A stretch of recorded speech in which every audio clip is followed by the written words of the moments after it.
غلام عباس کے مختلف افسانوں کو غلام عباس کے انٹرویوز کے تناظر میں سمجھنے اور سمجھانے کی کوشش کی تھی۔ یوں تو کہا جا سکتا ہے کہ بہت سے افسانوں کو ان کے انٹرویوز یعنی افسانہ نگار کے انٹرویوز کی مدد سے ان کے ماخذ، ان افسانوں کی بنیاد یا ان افسانوں کے ماخذ تک پہنچنے کی کوشش کی گئی ہے، لیکن ہم یہاں بات کریں گے غلام عباس کے افسانے آنندی کی۔ غلام عباس اپنے ایک انٹرویو میں بتاتے ہیں کہ مجھے معلوم ہوا کہ کچھ بے سواؤں کو، طوائفوں کو شہر بدر کیا جا رہا ہے۔ اب یہ ایک واقعہ ہے، سب تک یعنی بہت سے لوگوں تک یہ خبر پہنچی ہوگی، لیکن جب غلام عباس کو اس واقعے کا علم ہوا سو انہیں لکھنے کا خیال آیا اور انہوں نے افسانہ آنندی لکھا۔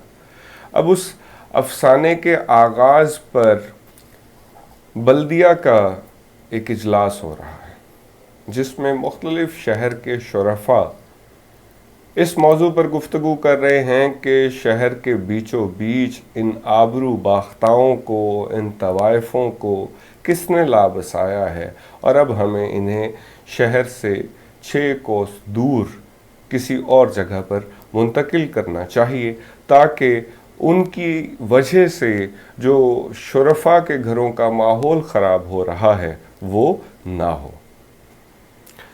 مختلف لوگوں سے مشاورت کے بعد یہ کام ہو جاتا ہے، یعنی طوائفوں کو شہر بدر کر دیا جاتا ہے، لیکن جہاں انہیں منتقل کیا جاتا ہے رفتہ رفتہ وہاں کیا صورتحال پیدا ہوتی ہے، اس صورتحال کو دکھانے کے لیے میں ایک اقتباس پڑھتا ہوں۔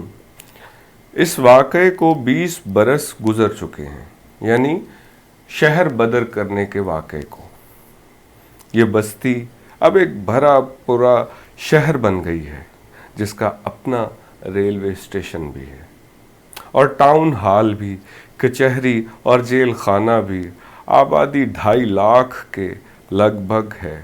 شہر میں ایک کالج، 2 ہائی اسکول، ایک لڑکوں کے لیے، ایک لڑکیوں کے لیے اور 8 پرائمری اسکول ہیں، جن میں میونسپلٹی کی طرف سے مفت تعلیم دی جاتی ہے۔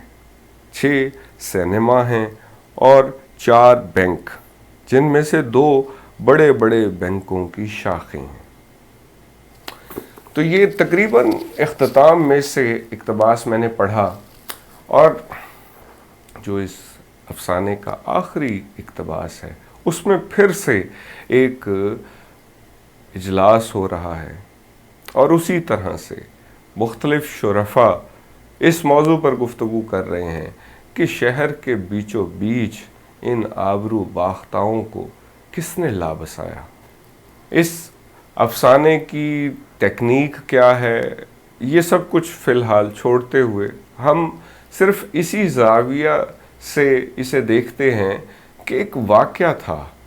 میں نے پہلے بتایا کہ یہ ایک واقعہ تھا، سو اس واقعے کو غلام عباس نے افسانہ کیسے بنایا۔ دیکھیے، بہت سی جزیات کی مدد سے غلام عباس شہر کے ایک وسط سے، ایک درمیان سے آبرو باختاؤں کو 6 کوس دور، اور پھر اگلی مرتبہ ایک اجلاس دکھاتے ہیں کہ جہاں یہ فیصلہ ہوتا ہے کہ اب کی دفعہ انہیں 12 کوس دور لا کر آباد کیا جائے۔ تو یہ بتا کر، یہ دکھا کر افسانہ نگار ظاہر کیا کرنا چاہتا ہے؟ اس واقعے کو افسانے میں ڈھال تو دیا گیا، لیکن کیا یہ صرف جزیات کی مدد سے ممکن ہو سکا؟ ہرگز نہیں۔ صرف جزیات ہی نہیں ہیں کہ جو اس واقعے کو افسانہ بنا رہی ہیں، بلکہ ہم یہ کہہ سکتے ہیں کہ ایک شعور ہے، افسانہ نگار کا شعور، کہ جو بہت گہرا ہے، جس کی بنیادیں مختلف علوم میں پیوست ہیں، جس میں عمرانیات، تاریخ، فلسفہ اور نفسیات جیسے علوم ہمیں نظر آتے ہیں۔ ان علوم کی مدد سے ہی افسانہ نگار یہ باور کرانے میں یا یہ دکھانے میں کامیاب ہو سکا کہ یہی وہ طبقہ ہے کہ جو کسی شہر کی بنیاد سمجھا جا سکتا ہے، لیکن تہذیب اور مختلف اس جیسے حوالوں کی وجہ سے انسان کبھی یہ ماننے کو تیار نہیں ہوتا۔ یعنی یہ جو ریاکاری ہے، اس کی وجہ سے کوئی یہ ماننے کو تیار نہیں ہوتا۔ ایک سماجی جو ساخت انسان نے ظاہری طور پر وضع کر لی ہے، دوسروں کو مہذب دکھانے کے لیے خود میں بظاہر جو تبدیلیاں لے آیا ہے انسان، اس وجہ سے وہ یہ ماننے کو تیار ہی نہیں کہ اس طبقے کی اہمیت کیا ہے۔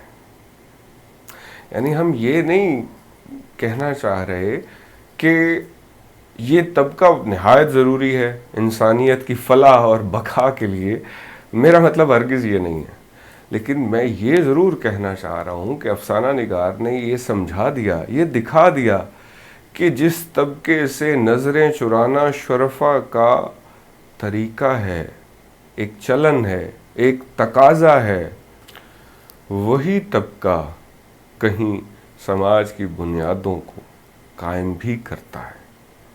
یعنی برسر عام اعتراف نہیں کیا جا سکتا، لیکن جو اشرافیہ ہے، جو بورژوائی طبقہ ہے، جو ایلیٹ کلاس ہے، انہی کے دم سے تو یہ اس محلے کی یا اس بستی کی کہ جسے شہر بدر کیا گیا، پھر سے وہ ایک شہر بن گیا، اس بستی کی رونقیں آباد کس کے دم سے ہیں؟ غربا کی وجہ سے نہیں، امراء کی وجہ سے۔